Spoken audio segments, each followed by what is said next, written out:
ഞാനൊരു കാര്യം ചോദിക്കട്ടെ? നല്ല കാറ്റടിക്കണ്ടല്ലേ ഇവിടെ അല്ലേ? സന്തോഷമുള്ള ഒരു ക്വസ്റ്റ്യൻ ചോദിക്കട്ടെ നിങ്ങളെടുത്ത്?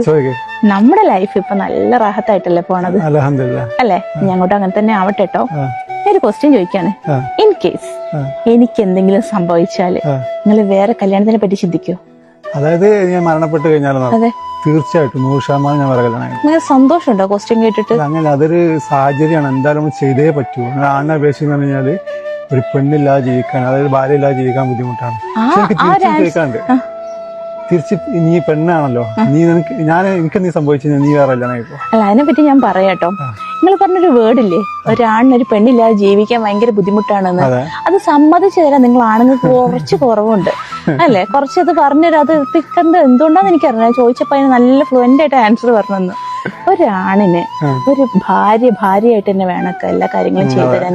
ചില ആൾക്കാർ പറയും എനിക്ക് ഉമ്മ ഉണ്ടല്ലോ, എനിക്ക് പെങ്ങന്മാരുണ്ടല്ലോ, എനിക്ക് മോളുണ്ടല്ലോ എന്നൊക്കെ പറയും അല്ലെ? ഒരു ഉമ്മക്ക് ഉമ്മന്റെ പ്രായം നോക്കണം. പെങ്ങന്മാരൊക്കെ കല്യാണം കഴിച്ച് അവരെ വീട്ടിൽ നിന്നൊന്നും വന്ന് നോക്കുന്നതിന് ലിമിറ്റ് ഉണ്ടാവും. പെൺമക്കൾക്കും അതേപോലെ തന്നെയാണ് അല്ലെ? പാപ്പനോട് സ്നേഹം ഇല്ലാത്തതുകൊണ്ടല്ല അത് അല്ലെ? ഇനി ആമക്കള് ഭാര്യമാരാണെങ്കിൽ ഒരാണല്ലേ ഒരു ഉപ്പ എന്ന് പറയുമ്പോൾ അങ്ങനെ നോക്കാനും അതും ഒരു എന്തായാലും ഒരു ലിമിറ്റ് ഉണ്ടാവും അല്ലേക്ക?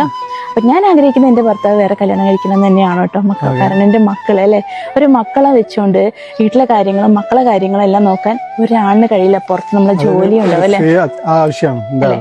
ഇനി എന്റെ അടുത്ത് ചോദിച്ച ചോദ്യത്തിനോട് ഉത്തരം ഞാൻ പറയട്ടെ. ഒരു പെണ്ണിനെ സംബന്ധിച്ചില്ലേക്ക, ഇപ്പൊ എന്റെ കാര്യം ഞാൻ പറയാം. ഞാനൊരു 85% കല്യാണം കഴിക്കില്ല. കാരണം എനിക്ക് 2 ആൺകുട്ടികളാണ്.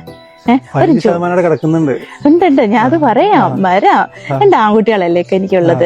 പിന്നെ അതുപോലെ തന്നെ എനിക്ക് ജോലിയും ഉണ്ട് അല്ലെ? അപ്പം ഒരു കല്യാണത്തിനെ പറ്റി എനിക്ക് ചിലപ്പോ ചിന്ത വരില്ല അല്ലെ? എനിക്കെല്ലാം ചെയ്യാൻ കഴിയുന്ന എന്റെ മനസ്സ് എനിക്ക് അങ്ങനെയാണ് തോന്നണത്.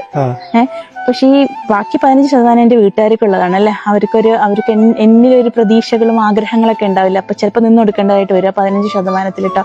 പക്ഷെ ഞാനങ്ങനെ നിന്നില്ലെങ്കിലും എന്റെ കാര്യങ്ങൾ നോക്കാന് എല്ലാവർക്കും കഴിയുക. ഒരു പെണ്ണിന്റെ കാര്യങ്ങൾ നോക്കാനും മക്കളാണെങ്കിൽ അവരെ നോക്കും, മരുമക്കളാണെങ്കിൽ നോക്കും, ഉമ്മക്കാണെങ്കിലും ബാക്കിയുള്ളവർക്ക് ആർക്കാണെങ്കിലും ഒന്ന് നോക്കാൻ കഴിയും. അതുകൊണ്ട് തന്നെ ഒരു 50 വയസ്സൊക്കെ 60 വയസ്സൊക്കെ ആയിട്ടുള്ള ഒരു ഭാര്യ മരിച്ച ഒരു ഉപ്പനെ മക്കളാണെങ്കിൽ എന്താ ആലോചിക്കാന്നറിയോ? ഒന്ന് കല്യാണം കഴിച്ചു കൊടുക്കാം. അത് അവരോട് ഇഷ്ടക്കുറവല്ല കേട്ടോ, ഈ പറഞ്ഞ കാര്യങ്ങളെല്ലാം ചെയ്തു കൊടുക്കാൻ വേണ്ടിയിട്ട്. പക്ഷെ ഒരു ഉമ്മ പലപ്പോഴും എല്ലാ വീട്ടിലും വിധവകൾ കൂടുതലുണ്ടാവും. അപ്പന്മാർക്ക് എപ്പോഴും നിറ ഭാര്യമാര് വരും. അതിന്റെ കാരണം ഇതാണ് കേട്ടോ. അപ്പം ഈ ഒരു മെസ്സേജ് നല്ല രീതിയിൽ എടുക്കുക, നല്ലൊരു മെസ്സേജ് കണക്കാക്കുക അല്ലെ? എന്തായാലും ഞാൻ അങ്ങനെ ഒന്നും നിങ്ങളെ വിട്ട് പോകുന്ന കരുതണ്ട. ഞാൻ ഇവിടൊക്കെ തന്നെ ഉണ്ടാവും ഇൻഷാ അല്ലാഹ്. വയസ്സും തെറ്റല്ലേ.